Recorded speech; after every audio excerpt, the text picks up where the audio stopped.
Assalamualaikum warahmatullahi wabarakatuh. Salam sejahtera bagi kita semua.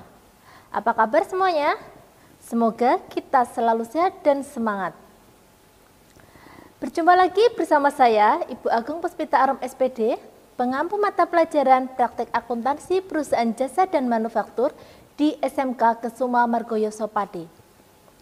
Di video pembelajaran kali ini, Ibu akan menyampaikan materi kelas 11, yaitu mengenai laporan keuangan. Sebelum memulai pembahasan, alangkah baiknya kita awali dengan membaca basmalah bersama. Bismillahirrohmanirrohim. Laporan keuangan akan memberikan informasi mengenai posisi keuangan yang bermanfaat bagi pengguna dalam mengambil suatu keputusan ekonomi. Sebelum memulai pembahasan, alangkah baiknya kita awali dengan membaca basmalah bersama. Bismillahirrahmanirrahim. Baiklah, mari kita simak penjelasan selengkapnya. Materi pembelajaran yang akan kita bahas dalam laporan keuangan kali ini ada 3 materi. Yang pertama, laporan laba rugi. Yang kedua, laporan perubahan ekuitas. Dan yang ketiga, neraca. Apa itu laporan laba rugi?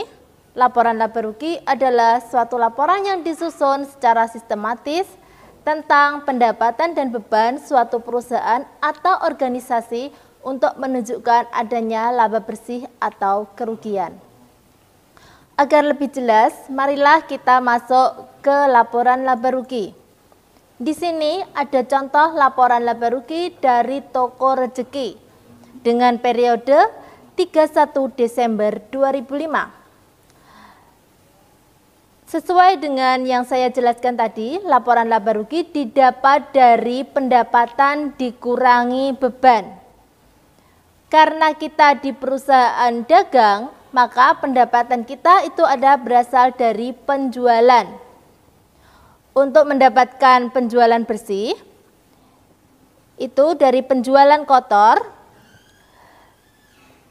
dikurangi dengan retur penjualan dan pengurangan harga, dikurangi potongan penjualan, sehingga ketemu penjualan bersih. Setelah ketemu penjualan bersih, kita kurangi dengan harga pokok penjualan, sehingga ketemu laba bruto atau laba kotor. Laba kotor untuk memperoleh laba bersih, laba kotor ini kita kurangkan dengan beban. Beban-beban di sini ada beban operasional dan beban administrasi umum. Beban operasional terdiri dari beban pemasaran, beban telepon, beban sewa kendaraan, beban toko lain-lain, beban depresiasi gedung, beban depresiasi peralatan, beban perlengkapan toko, dan beban gaji. Beban operasional ini kita jumlahkan. Ketemu di sini ada jumlahnya sebesar 2.575.000. Kemudian untuk beban administrasi umum ada terdiri dari beban depresiasi gedung, beban depresiasi peralatan, beban perlengkapan kantor, dan beban gaji. Sehingga jumlah beban administrasi umum ini ada 875.000. Untuk jumlah beban usaha kita jumlahkan antara jumlah beban pemasaran dan jumlah beban administrasi umum. Pada beban operasional dan beban administrasi umum ada beban gaji. Keduanya ada beban gaji. Yang membedakan untuk beban operasional ini adalah berhubungan dengan kegiatan perusahaan secara langsung. Untuk beban administrasi umum, beban gajinya ini untuk karyawan yang di luar kegiatan utama. Setelah jumlah beban kita ketahui, dari laba bruto kita kurangi jumlah beban sehingga ketemu laba usaha. Laba usaha di sini masih dikurangi lagi dengan beban di luar usaha. Di sini beban di luar usaha itu adalah beban bunga. Untuk laba usaha, ini kita dapatkan dari laba bruto yang dikurangi dengan beban usaha, jumlah beban usaha.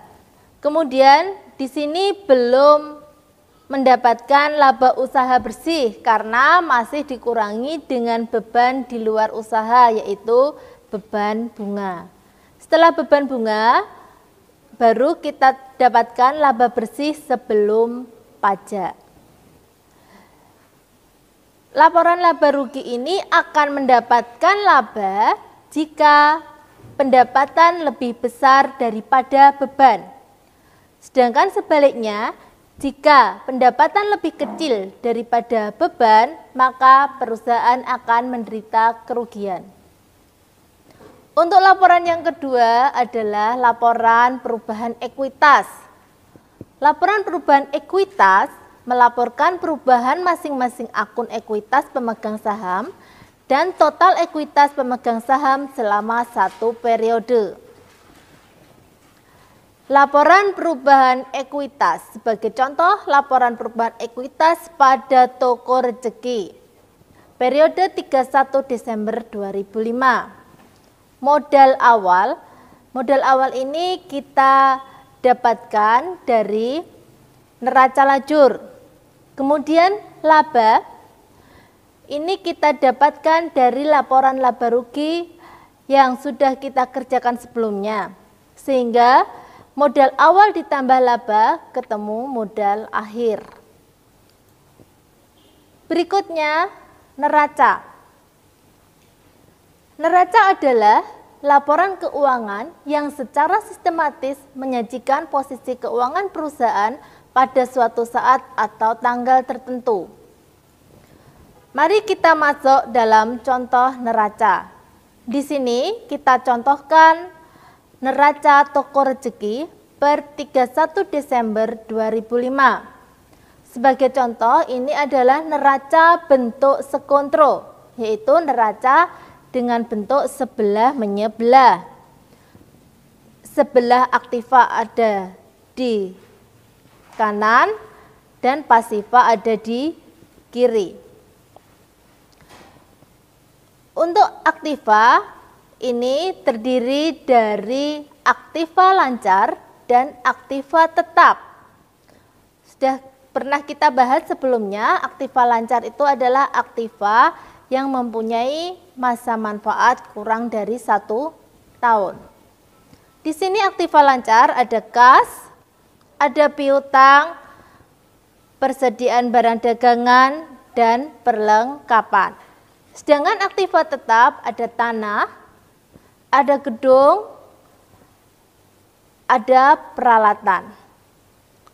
Setelah itu kita jumlahkan aktiva. Kemudian setelah itu kita ke pasiva. Pasiva ini terdiri dari utang dan modal. Utang itu bisa utang lancar dan utang jangka panjang. Utang lancar ada utang usaha dan utang bunga. Sedangkan utang jangka panjang di sini adalah utang bank. Kemudian modal Andika, karena Andika ini sebagai pemilik perusahaan. Setelah itu kita jumlahkan sebelah pasiva, sehingga sebelah aktiva dan sebelah pasiva sama. Demikian materi laporan keuangan yang dapat Ibu sampaikan. Semoga dari materi yang telah kita pelajari tadi dapat memberikan motivasi kepada kita semua untuk mencapai kesuksesan di masa depan. Sampai berjumpa lagi di video pembelajaran selanjutnya. Tetap semangat dan jaga kesehatan. Wassalamualaikum warahmatullahi wabarakatuh.